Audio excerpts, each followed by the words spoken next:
Tianshan Tonglao adalah tokoh sakti yang muncul dalam kisah pendekar negeri Taili atau Demi-Gods and Semi-Devils. Kemunculannya mempengaruhi sebagian besar masa depan Susu, dalam hal keahlian kungfu ataupun kekuasaan. Ia menjadi sebuah kontras yang menarik yang mampu semakin memunculkan karakter Susu sebagai tokoh protagonis yang baik. Kesaktian apa yang ia miliki? Seberapa pentingkah keberadaannya dalam kisah Demi-Gods and Semi-Devils? Lalu apa yang menarik dari Tianshan Tonglao? Ikuti kisahnya di sini. Dari jutaan kisah menarik dan dari setiap kisah. Wuxia.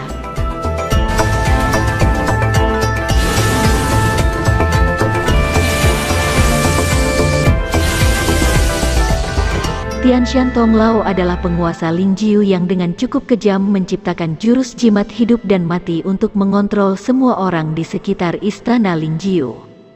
Sehingga istana Lingjiu menjadi penguasa diktator yang benar-benar menjadikan semua tokoh di sekitarnya sebagai boneka.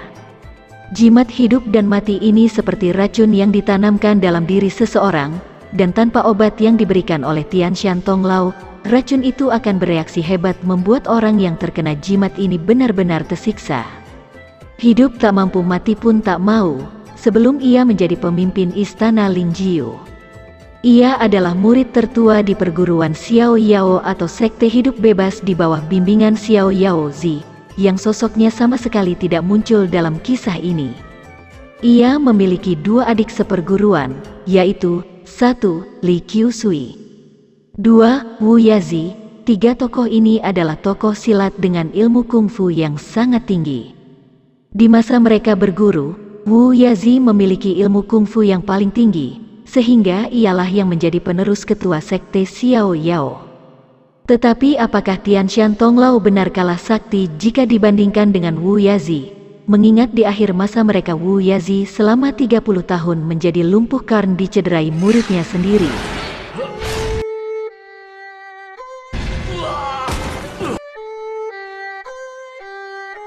Sedangkan Tianshan Tonglao harus terus melatih kungfunya untuk memimpin istana Lingjiu, menguasai wilayah-wilayah di sekitar istana Lingjiu, kemudian untuk berjaga-jaga menghadapi serangan Li Qiusui adik seperguruannya.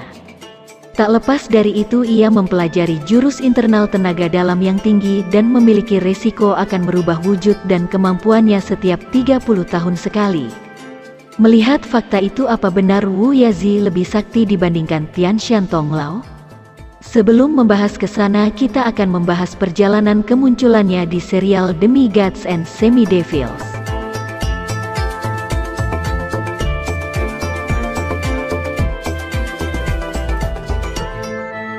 Di usianya yang ke-96, Tianshan Tonglao mengalami masa perubahan kembali. Ia menjadi seperti anak kecil, lalu kemudian semua kemampuan kungfunya hilang.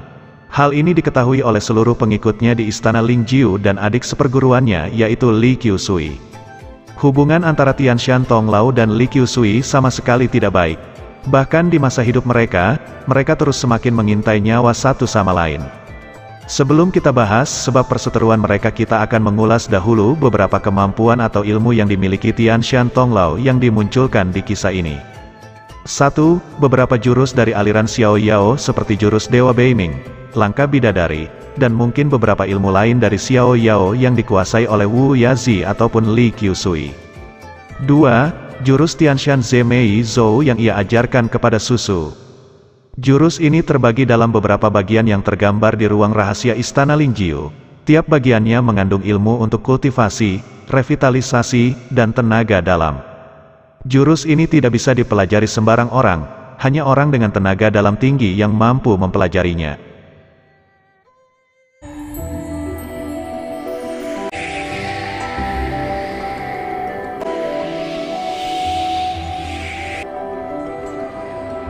Tiga, ilmu terhormat alam semesta. Ilmu ini mampu meningkatkan tenaga dalam Tianshan Tonglao meningkat luar biasa. Tetapi ia memiliki resiko membuatnya kembali ke usia 5 tahun setiap 30 tahun sekali.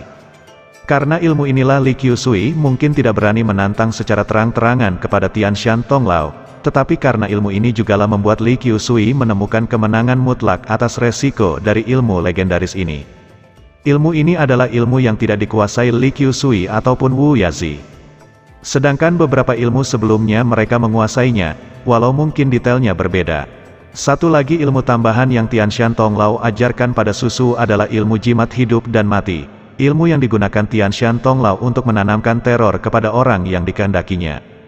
Jika dalam kondisi yang sama-sama prima atau tidak terjebak dalam resiko ilmu terhormat alam semesta, apakah Wu Yazi mampu mengalahkan Tian Shan Tonglao?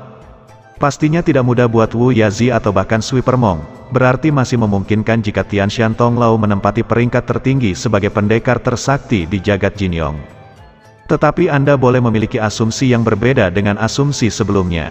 Mohon tuliskan argumen Anda di kolom komentar pada video ini. Apapun bentuk tulisan Anda, adalah sesuatu yang berharga buat kami.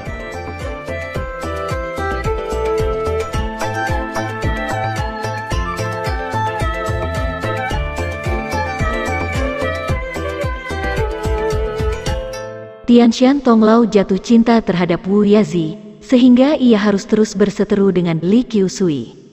Sesungguhnya pemantik permusuhan mereka adalah saat Li Qiusui menginterupsi Tian Shan Tonglao yang sedang mengalami resiko ilmu terhormat alam semesta. Sehingga Tian Shan Tonglao marah dan melukai wajah Li Qiusui. Hal inilah yang memantik kebencian terpendam atas cinta mereka terhadap Wu Yazi, hingga mereka berdua pun menjadi sangat tega untuk melukai atau bahkan membunuh.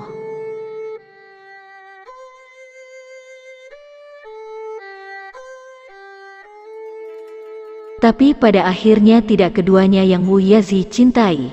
Dalam ketidaksasaran Wu Yazi, dia memberikan sebuah tanda tahi lalat dalam sebuah lukisan yang terus Wu Yazi simpan, hingga akhirnya lukisan itu diberikan kepada Susu. Awalnya semua mengira bahwa lukisan itu adalah Li Qiusui, tetapi pada akhirnya mereka berdua menyadari bahwa lukisan itu bukan lukisan Li Qiusui, melainkan lukisan Li Biyun, adik kandung dari Li Qiusui yang memiliki wajah yang sama, tetapi Li Biyun memiliki tahi lalat di wajahnya sedangkan Li Qiusui tidak. Detail kisah ini bisa Anda temukan dalam beberapa konten kami yang lain yang kami sertakan dalam deskripsi. Beberapa konten itu berjudul Wu Yazi, Li Qiusui, Sekte Xiao Yao ataupun Istana Lingjiu.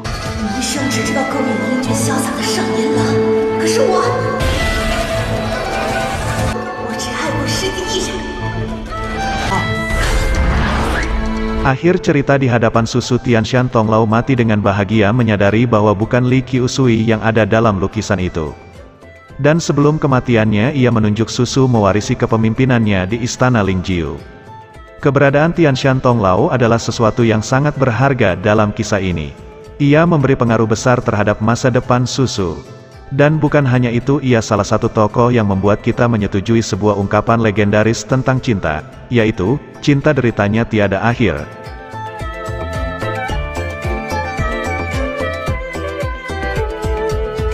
Sampai di sini kisah ini kami ulas, dan mohon like and subscribe channel ini. Jika Anda menemukan kurang atau lebihnya dari konten ini, mohon tulis pendapat Anda dalam kolom komentar di bawah video ini. Apapun yang Anda tulis akan menjadi sesuatu yang indah dan berharga buat kami, dari jutaan kisah menarik, dan dari setiap kisah usia.